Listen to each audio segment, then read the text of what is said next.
પોરબંદરના Khambhala pay centre શાળા ખાતે પ્રવેશોત્સવની ઉજવણી કરવામાં આવી હતી, જેમાં કેબિનેટ મંત્રીએ બાળકોને શૈક્ષણિક કીટ આપી શાળામાં પ્રવેશ કરાવ્યો હતો અને ડ્રોપઆઉટ વિદ્યાર્થીઓને ફરી શૈક્ષણિક પ્રવાહમાં જોડાવવા વ્યક્તિગત જવાબદારી સ્વીકારવા શિક્ષકોને મંત્રીએ અપીલ કરી હતી। વન અને પર્યાવરણ વિભાગના મંત્રી અર્જુનભાઈ મોઢવાડિયાએ ખંભાળા પે સેન્ટર શાળા ખાતે બાળકોને શૈક્ષણિક કીટનું વિતરણ કરી શાળામાં પ્રવેશ કરાવ્યો હતો। આ પ્રસંગે મંત્રીએ જણાવ્યું હતું કે રાજ્યમાં શિક્ષણના સ્તરને વધુ મજબૂત બનાવવા અને 100% નામાંકિત સુનિશ્ચિત કરવાના હેતુથી શાળા પ્રવેશોત્સવ અભિયાન શરૂ કરવામાં આવ્યું છે।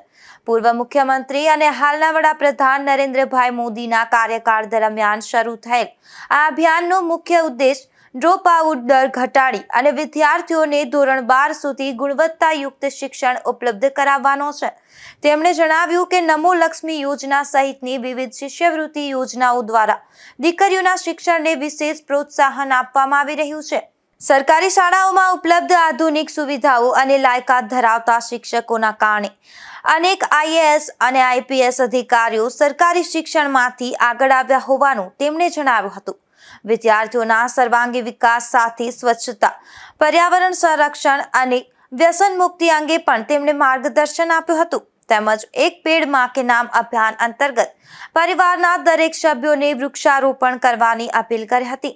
આ પ્રસંગે અધિકારીઓ, અગ્રણીઓ, બાળકો તથા વાલીઓ ઉપસ્થિત રહ્યા હતા। નિપુલ પોપટ સાથે અશોક થાનકી, ગુજરાત ન્યૂઝ, પોરબંદર।